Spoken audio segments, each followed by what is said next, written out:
Welcome back, Tiger fans, to Rockin' Radio's football podcast. I'm Nate Edwards. That's Nathan Hurst. This is Before the Box Score. Welcome to homecoming week, which feels wrong that it's still in September and we're doing homecoming. But, you know, that's the price you pay when you have 6 straight home games, and very few of them are in October. So, Nathan Hurst, how are you doing? I'm doing good. We finally got a little rain in mid-Missouri, which has been horribly needed for 6 weeks, and so it's a little soggier these days, and which will be nice, except for the tailgating spot will be a little soggier as well on Saturday, but it's worth it, I think. Yeah, absolutely. Another tradition, at least a more recent tradition, is scheduling an absolute pushover for your homecoming game, and Missouri's doing that, but we'll get into that into a second. The first thing I want to do is kind of touch back on South Carolina, because what a fun game that was. What a fun moment of Missouri beating that ass South Carolina team that beat them last year. It just felt really good. And of course, you know, I want to just take the time to, I don't know, let it breathe, you know, revel in it a little bit more, talk about things that we liked.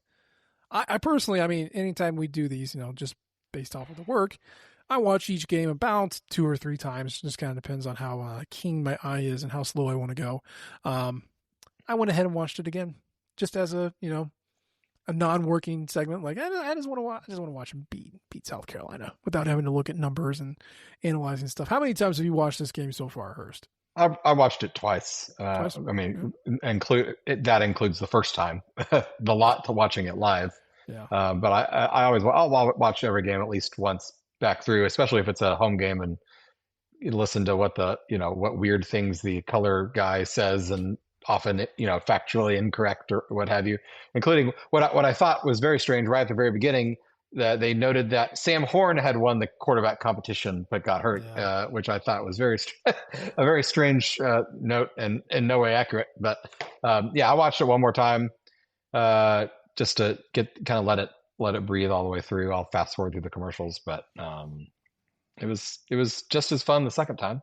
Yeah. Maybe it might have been more fun because I already knew what the outcome was going to be. That's the thing. All the stress gets taken out, so you can just watch it comfortably.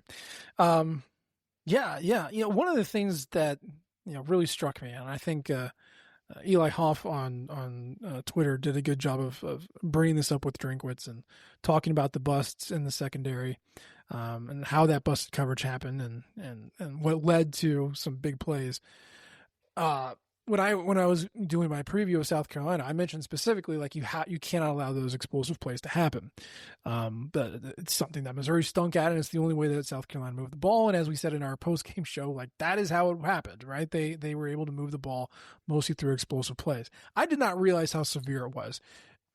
Okay, Hurst, I don't know if you read the piece or not, so whatever. I'm just going to ask you, can you name, number one, how many explosive plays did South Carolina have in the game?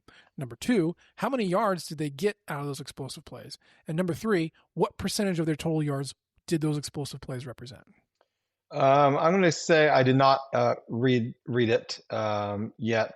I'm going to say explosive plays they had.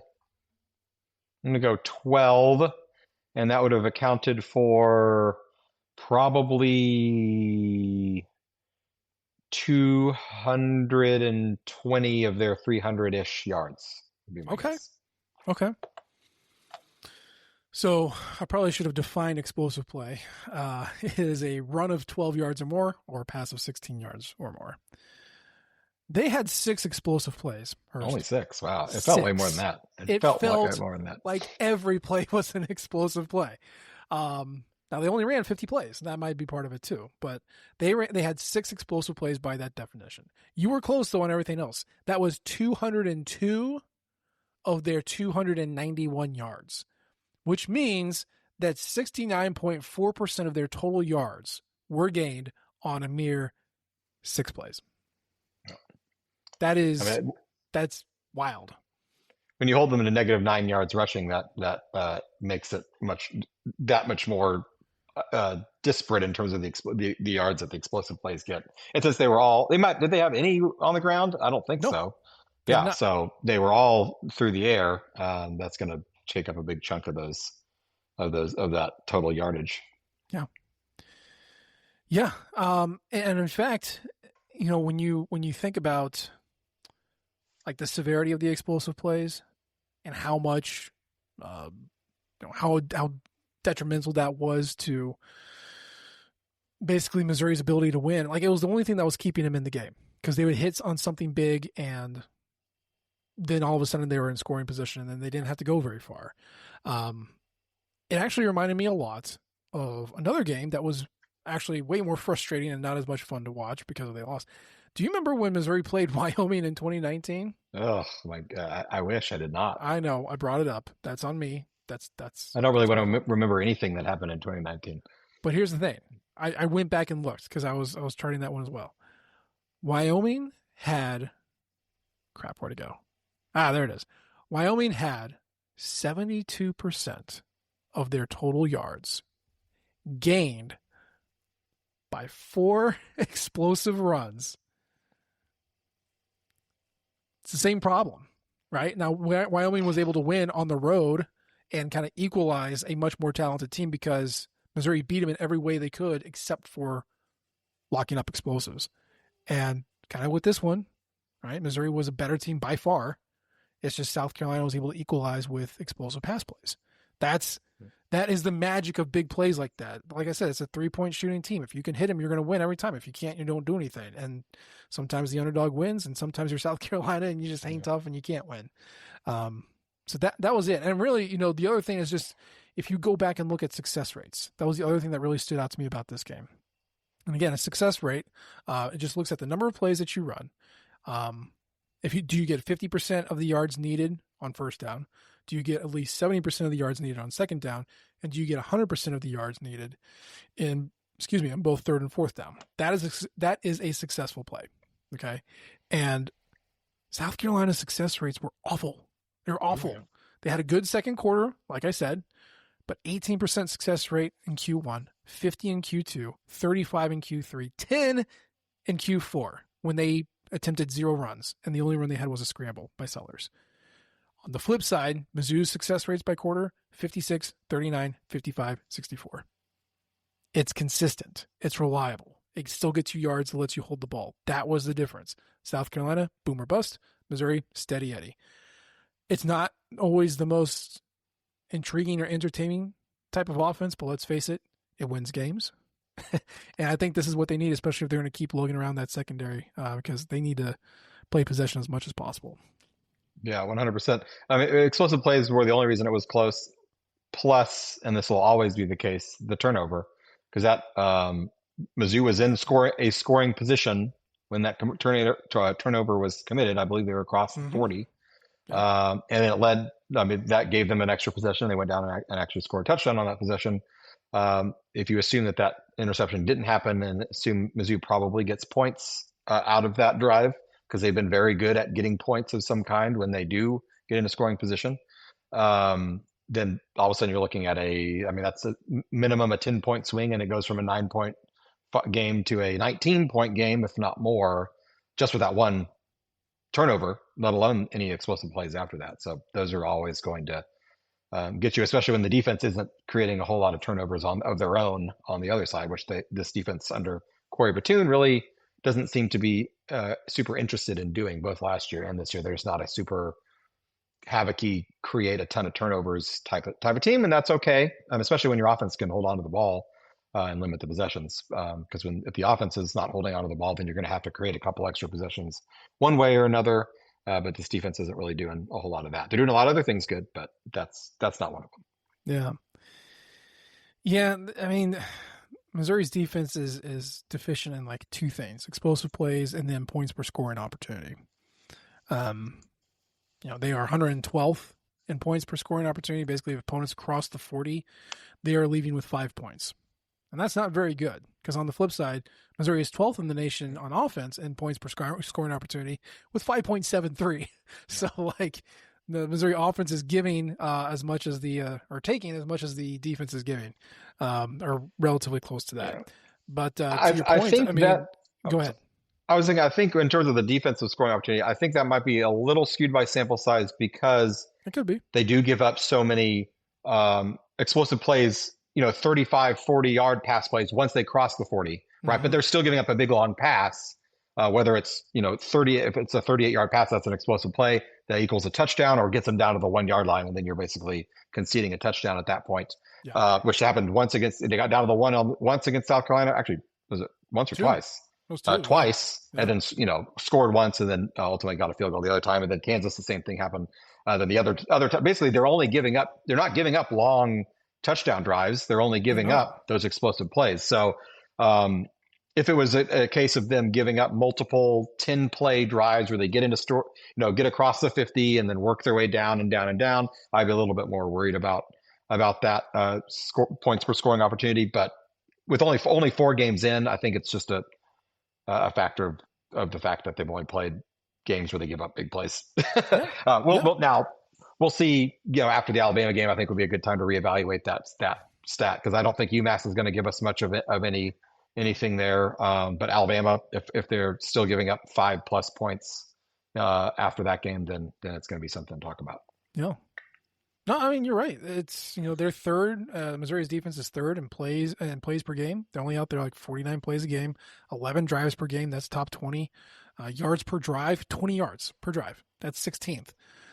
Yards per play, they're at 4.5. That's top 40 in the country. Points per drive, if you want to look at that way. I know I always go off of points per scoring opportunity, but points per drive, 1.3. Like, to your point, you either have to bomb it in, so if you score from long range, that's still a scoring opportunity, or if you get it down at the 2, that's a scoring opportunity. But it takes, over 10 or 11 possessions, you're getting 4 or 5 scoring opportunities. It's just because they're explosive plays, they're usually finishing with a touchdown. So you're absolutely right on that. And then on the turnover side, like Missouri, the way their offense plays, they should be giving up about 4 turnovers at this point, which is about middle of the pack. And they've only given up 3, which is good. Now on defense, the way they've played, they should have recovered about 4, and they've only had 3, so it's about the same either way. So the turnover luck is not really hurting them there, but I'd also just point to Nick Rodriguez on Saturday and go, dude, you had like 2. You had 2 right there. That could have ended it. So it's it's a mixed bag. Yeah, the nice, well, it could go one of 2 ways with the problem with these explosive plays based on all the other stats and how good the defense is at preventing long drives. If you fix the explosive plays, this defense all of a sudden becomes a top 10 defense in the country across the board. If you don't fix the explosive plays, you can give up 40 points to just about anyone left on the schedule, minus this game upcoming. So if they fix it, all of a sudden you are looking real, real good. If you don't, then who knows where the rest of the season will go, and that's really what it comes down to. And I think that's what you need to watch for in the UMass game. Obviously, we saw it in South Carolina, but if UMass is ripping off some heaters for 20, 25 yards, we have a problem and it's not going to get fixed.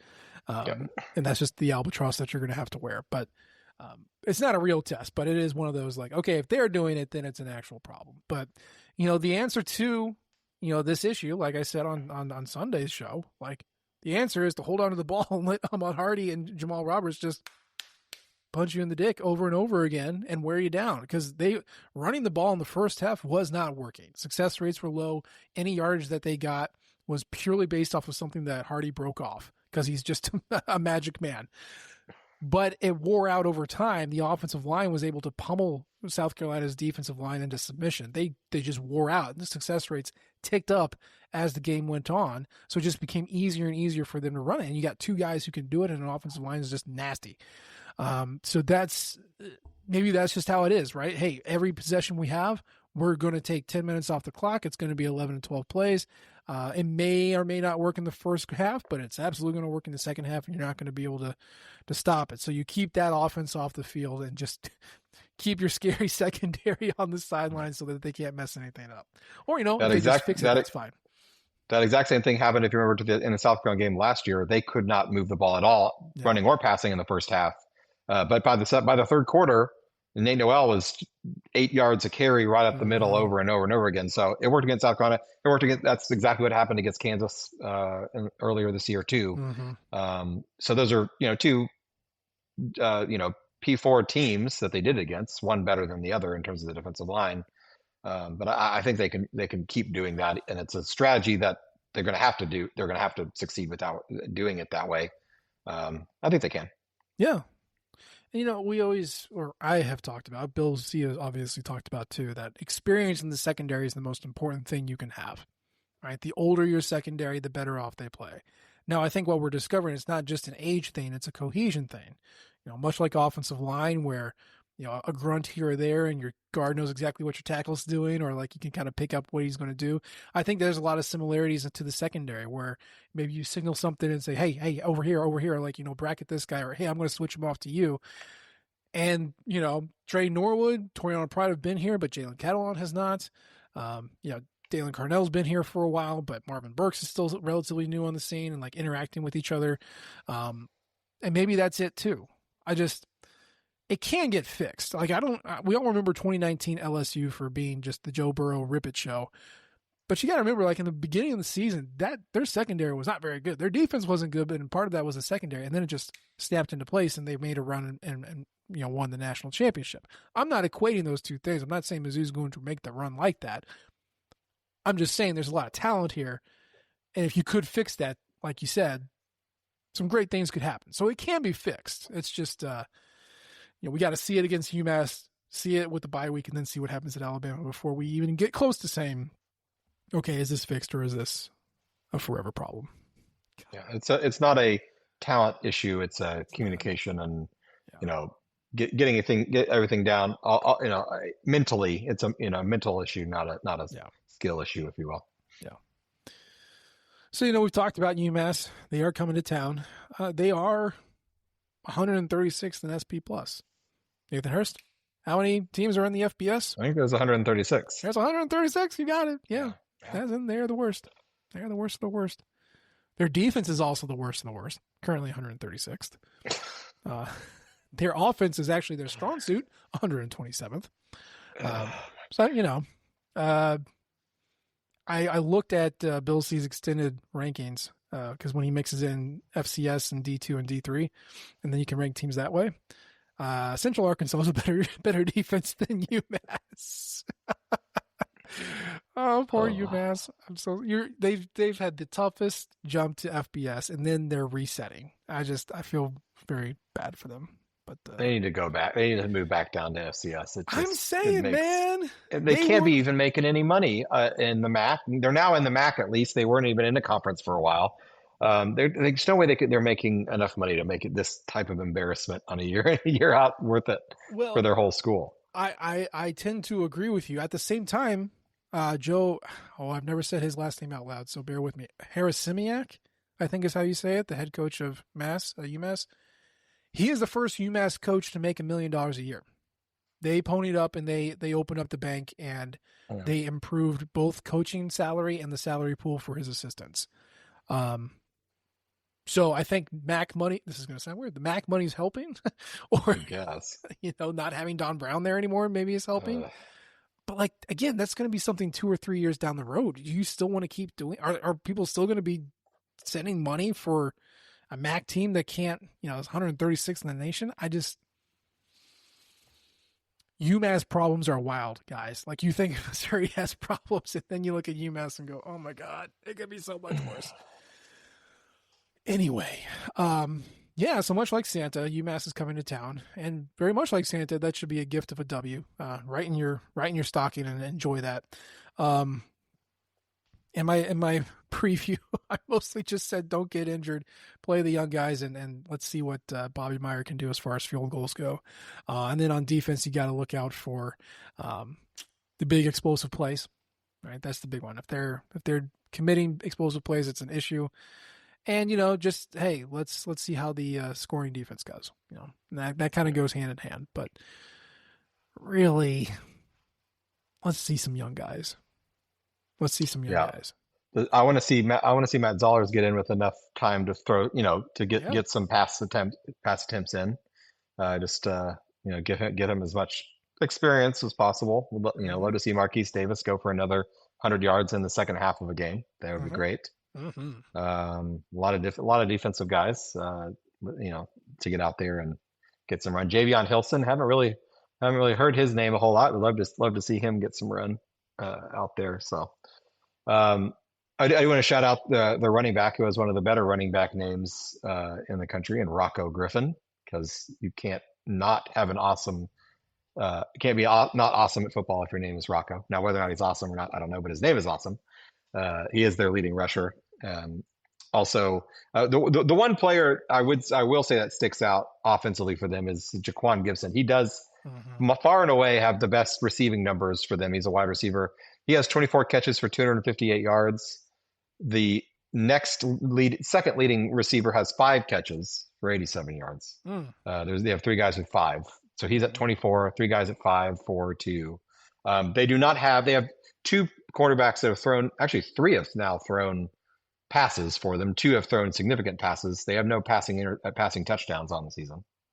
2 picks, one each for Grant Jordan and Rose have both thrown an interception. They've been sacked 9 times combined, no passing touchdowns. So it's bleak. It's bleak. Their numbers are better than Louisiana's quarterback numbers, though. So I will give them that. Yeah. Oh, that's good. Yeah, I mean, they got some dudes on defense, too. Like, was it Chambray? I don't know. Chambray Jackson? He played for Florida State. He was recruited by Florida State, played there. I mean, he's got some talent. And Darian Craig, I believe, was a transfer too. I know he was a 4-star in the composite. Where did he go? Was he? Sorry, I should have looked this up beforehand. No, yeah, I guess he was always UMass. So I mean, there's some good guys on there, but I mean, the defense is also the worst part of the entire team. Yeah. So what do I? Shout out to their leading tackler, Timmy Hinspeter, which is just an excellent linebacker name. Timmy Hinspeter. So they got some real names at least. If you don't come for the football, come for the names. You can cheer, in the second half you can give Timmy Hinspeter a golf clap if he makes a nice tackle. There you go. Yeah. Oh yeah. Hey, they also have Malcolm Green. He was another 4-star composite player. He's a cornerback. I think he started at Clemson. That's the other one. So yeah, I mean, they like to go into Florida and pick the leftovers of the leftovers. So there's a pretty heavy presence there, but we're just gonna have to give them some time before we see that really, that fruit really pay off. But also Mao Glynn II, a dude named Mao. He's an offensive lineman, right guard.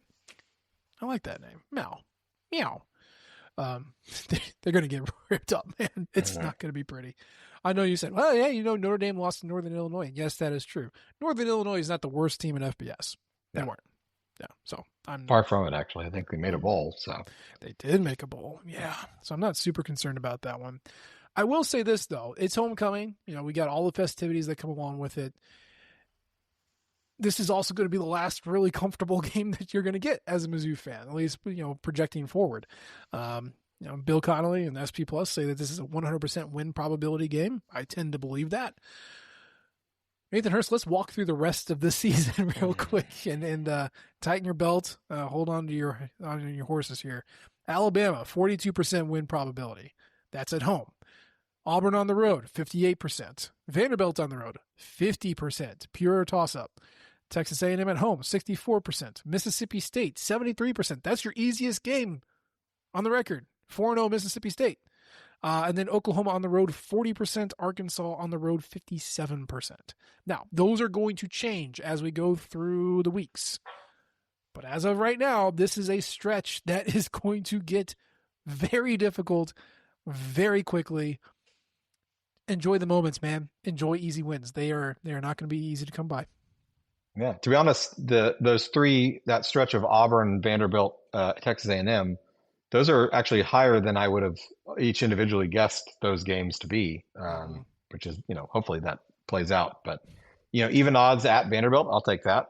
Slightly better odds better than even odds at Auburn. All right, sure, sign me up. At 60% odds at A&M here. Yeah, that sounds great. I mean, that sounds like you put those 3 together, you come out of that stretch 2-1, and you're feeling pretty good about yourself. It's all about the explosive plays, right? Alabama, Ty Simpson, he can do it. Jackson Arnold, I don't know if he can do it, but he's got a great team around him. Vanderbilt, yes, Cameron, who Cam Coleman, who can definitely do it. He almost did it last week, so he can do it to anybody else. Vandy, Diego Pavia will only find the most annoying explosive play to run against you. Marcel Reed, more of a mobile guy. Jalen Daniels was able to use that to great effect. He could too. Blake Shapen at Mississippi State, nightmare fuel. They're going to just pass all over him. Oklahoma, John Mateer, assuming his thumb is fixed and everything like that, going to rip you up. Tylen Green, great offense. Their defense stinks, but like this is not going to be fun to close it out. And this is just life in the SEC. So we're going to get a lot of good tests to close out this year. We don't need to entertain a score here. They're going to win. We don't need to go specifics. Let's just go to the big news item, which is what, Nathan Hurst? What happened this week that we're going to talk about instead of UMass? We got our schedules, or at least if not dates, at least team lineups for the next 4 years. Now that we're moving to 9-game SEC schedules, and they are definitely different than the current schedule, at least for Mizzou, in terms of the quality, the gauntlet. I mean, no SEC schedule is easy. We've already discussed that. But Yeah. if there was one, Mizzou has had it in the last 2 years. And that's not going to be the case moving forward. And that's not going to be the case for anybody. There's no, Texas schedule where they get super easy 2 years in a row. That's not going to happen because it's impossible to happen with a 9-game schedule now. That's a good point. And before we get to that, I mean, yeah, Missouri's schedule was looked at as to be easy, but Alabama ranked, Auburn ranked, or they were ranked, Vanderbilt ranked, A&M ranked, Oklahoma ranked. Like, turned out to not be all that easy, huh? Yeah. Not easy. Yeah. Easier, not easy. Still not even easier. I think there's easier than some. Yeah, I think Tennessee's and Texas have already moved into the easier category than Mizzou's has, for sure. Sure.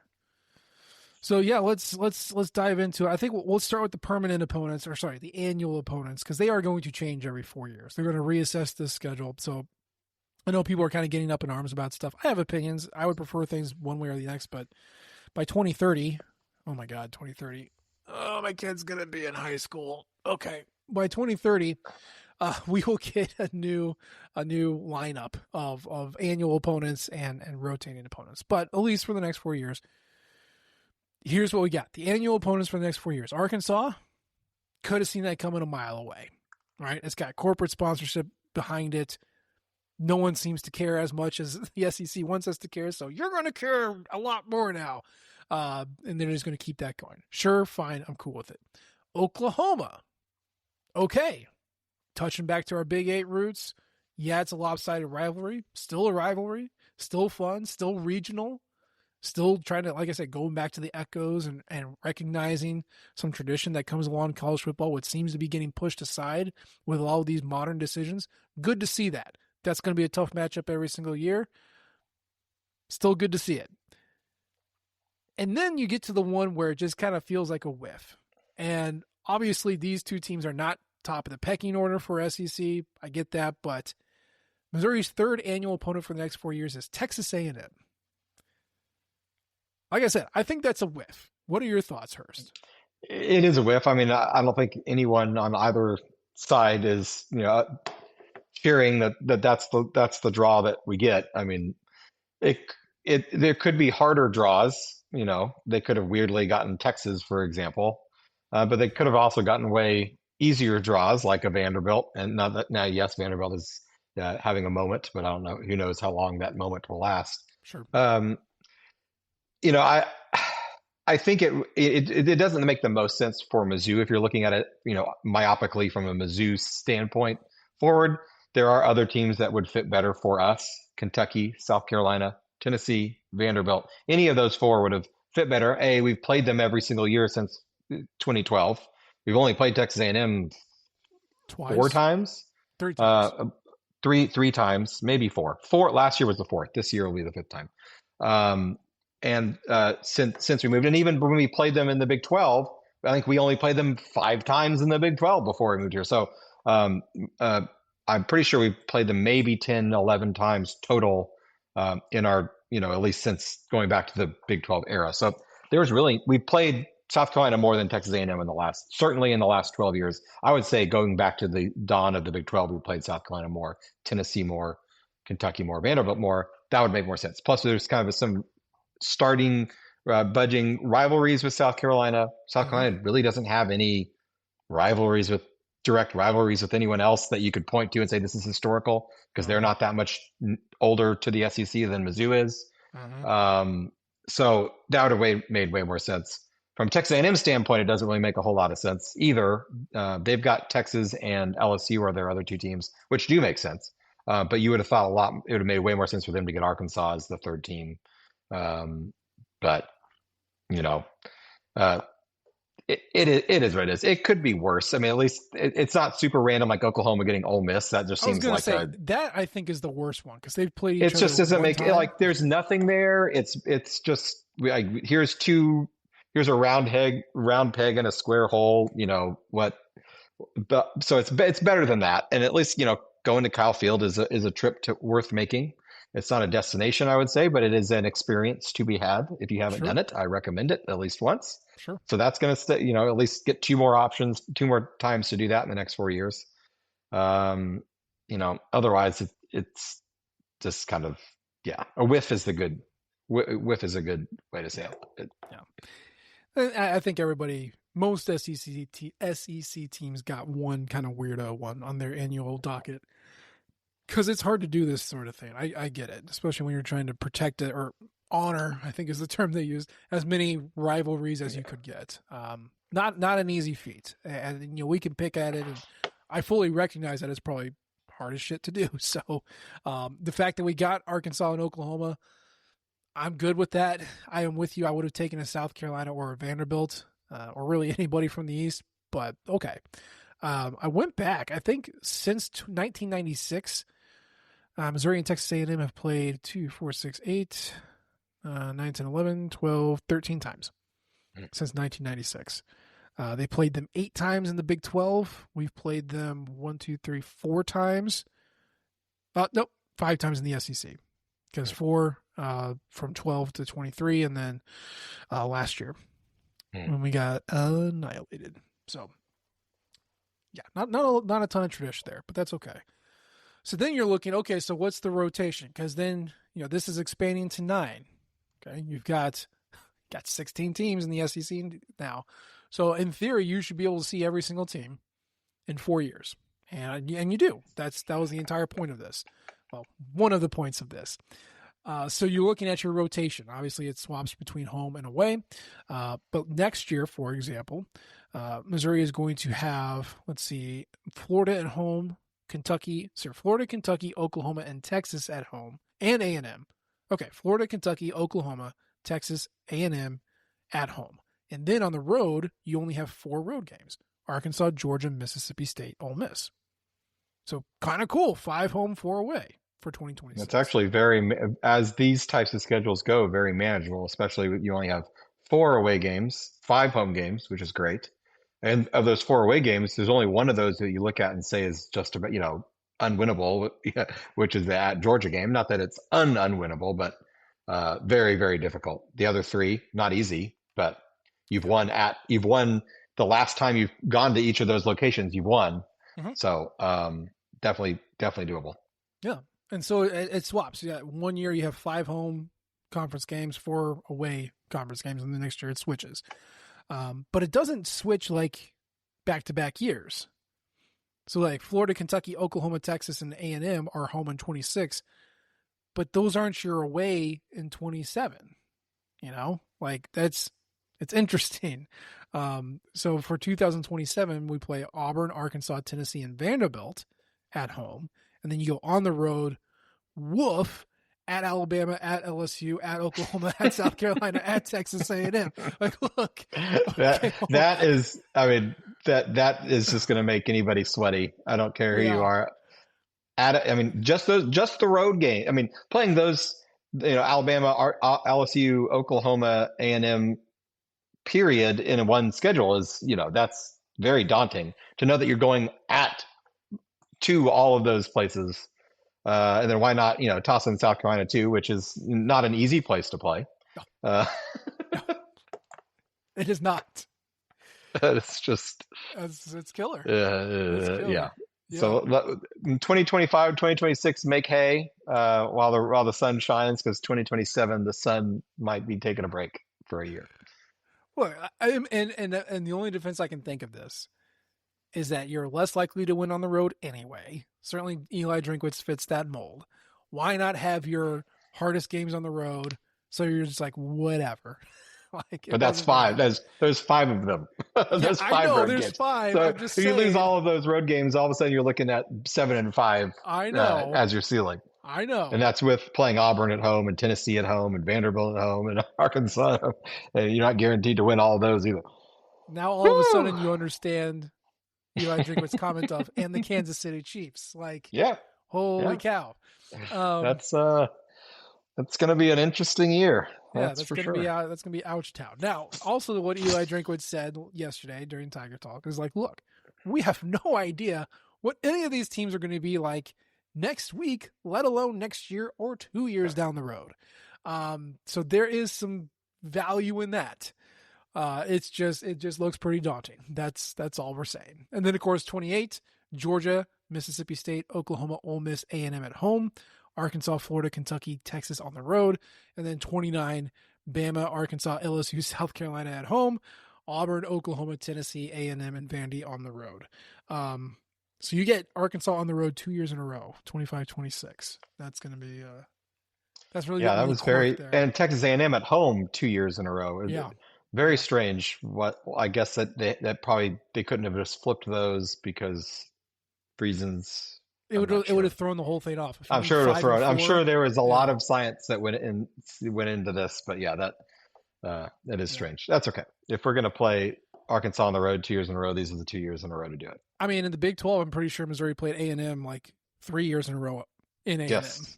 So Well, 2 years in a row, and then we played them the first year in the SEC on the road too. there you go. So it was like Yeah, it was ended up being 3 years in a that's when we started calling it Faro South because they could not lose. row. Uh, so yeah, so there you go. I mean, this is what the networks want. When ESPN and they get into these conversations with conferences and they say, look, man, like yeah, we can give you, we're going to give you this amount of money for this amount of games, or you could kick that up to 9, and we could up this to whatever that they offered. And ESPN also runs the playoff. So like they are in this for the entertainment. I was talking to my wife last night because we were talking about schedules and we were watching some body bag game, and she's like, she subscribes to the same theory that I have, which is I want to watch my favorite team just whip that ass for 60 minutes and not have to worry about anything. And I completely agree with her. However, we also have to remember college football is an entertainment product at its core. And if you keep bringing in body bag games, guess what? You're not going to have the rich donors sitting in the boxes. You're not going to have people coming in and spending money, and you need to do that. So you need to find that balance between competitive balance and winning and entertainment and drawing people in. So that is a difference there, and that's what ESPN's looking for too. They're purely on the entertainment side. They don't care what your record is. Here's my thing, Hurst, and maybe you can talk me off the ledge. I am not so I'm not on the playoff committee. I think you all knew that, but let's just set our parameters here. I am really curious how the playoffs dynamic shifts when it comes to assessing teams, because it seems like the past couple of years they've been valuing teams that don't lose over teams that have been tested. That is my perception.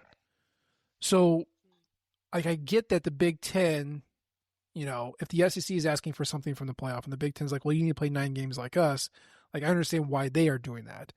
And I understand that ESPN would want that because that gives them better inventory to sell ads against and all that stuff. But I don't want ESPN to say, you need to expand the quality inventory. And oh, by the way, if you lose one more game than usual, maybe we don't consider you for the playoff. And so I'm hoping that the committee changes the way they view losses versus tests. And I'm not advocating for this BS automatic qualifier stuff. That is a bunch of malarkey. But I do want people to recognize that this sport is getting harder for every team. And just because you lose more shouldn't mean that you don't get in the playoff. Does that make Yeah, sense? it does, and I think that's going to be the case. I don't think Greg Sankey lets the SEC do this if he doesn't have pretty good assurances from on high that's going to be taken in consideration much more than it is. Because there's also nothing to say that they can't switch back if it's not working for them. Yeah. I mean, after these 4 years, I mean, I'm sure they probably will have signed some paperwork with ESPN and ABC, or with Disney rather, for these 4 years, because they've set the schedule for this far out. But if after 2029, it's not, if it's not in favor of the SEC, they can change. They can always change it again. So, yeah. But number two, they're going to make that change, because if they don't, they're going to be looking at bringing in 5 Big 12. Who's left? If you're not counting strength of schedule for Big 10 for SEC, who's left? ACC teams that are 9-3, Big 12 teams that are 9-3. They're not going to do that for the same reasons that, they want entertainment. They want the best teams, because that's how they make money, is having the best teams in the playoff. And a 9-3 Baylor team versus a 9-3, or dare I even say an 8-4 LSU team that has an outrageous gauntlet of a schedule. When you're trying to fill up 12, soon to be probably 16 teams, they're going to have to, just because the numbers, they're going to have to find teams to put in there. And there's not going to be enough teams that anyone with a straight face could say from the Big 12 and ACC are worth putting in there. We'll see. I come back to the fact, just stop making changes. I am exhausted by changes. I have no idea. It's just been so much so fast. I think most of the changes are, not all, most of the changes are for the better. Yes. But it's so much so fast that it's really hard to see that they are for the better, because we haven't had time to digest them in increments that are, digestible. Yes. That's the issue. It's hard to figure out equilibrium. You don't know where your feet are. And so it's tough to gauge what to expect or how to assess and stuff like that. And yeah, it's just, it's hard, and we need to let it breathe. Just stop making changes for 3 years, 5 years. Just, 3. I mean, but 5 through 2029, for example, since that's what we got to schedule through. Yep. Can we just get status quo till 2029? Mm-hmm. No new NIL rules, no new, paying players rules or transfer rules or playoff changes. 2029. That's just chill. Arbitrary date. Just chill. And then reevaluate in 2029 as far as how it's gone. And then at that point, if there's more changes that need to be made, then you can readdress them then. I agree. We just solved the world's problems. The checks, you can Venmo me at Burst to Hurst for the solving the world's problems. And you're welcome. Yep. It's not cheap. Pay that man his money. And pay UMass that money to get their ass beat. Well, I don't think we're paying him a dime, because we gave him a home game last year that they made money off. So we're not even paying him to come and get beat. That's awesome. Oh, maybe we're paying their travel expenses. That might be it. There you go. But get the win. That's what we're looking for. Then hit the bye, recover, get ready for Alabama. And that's what we're going to do. We're going to enjoy Massachusetts. We're going to hit the bye. We're going to get ready for Alabama. Because guess what? That's the show for today. As always, we appreciate the downloads and the subscriptions. You can leave a comment or rate us. We love all types of feedback from you all. You can follow us on Twitter. I'm at Nate G. Edwards. He's at Burst to Hurst. And of course, you can follow the Rock M flagship at Rock M Nation and our podcasting outlet at Rock M Radio. We appreciate you tuning in this time. We'll try to do better next time. And until then, MIZ. ZOU. Thank you, everyone, for tuning in to Rock M Radio, a proud partner of Fans First Sports Network. Rock M Radio is the official podcast network of Rock M Plus, a new and exciting subscription service provided by me and the other voices of Rock M Radio. Please take a few moments to head over to rockm.plus and sign up for an account today. The cost is only $5 a month, and benefits include access to our live podcast, a subscriber-only message board, weekly newsletters, and more. If you enjoyed this episode of Rock M Radio and would like to see more just like it beamed directly into your personal device, make sure to click the subscribe button below and tell your friends. Our podcast feed is available through the Apple Podcast app for iPhone, Google Podcast app for Android, whatever app you listen to your podcast. You can also find Rock M Radio on Spotify. If you're looking for a podcast about your favorite team that is not Missouri Tigers, Fan First Sports Network is your answer. A full podcast network loaded with the team-specific podcasts covering Major League Baseball, the NFL, NHL, NBA, MLS, and more. And we'll be back with more episodes of Rock M Radio coming to you soon.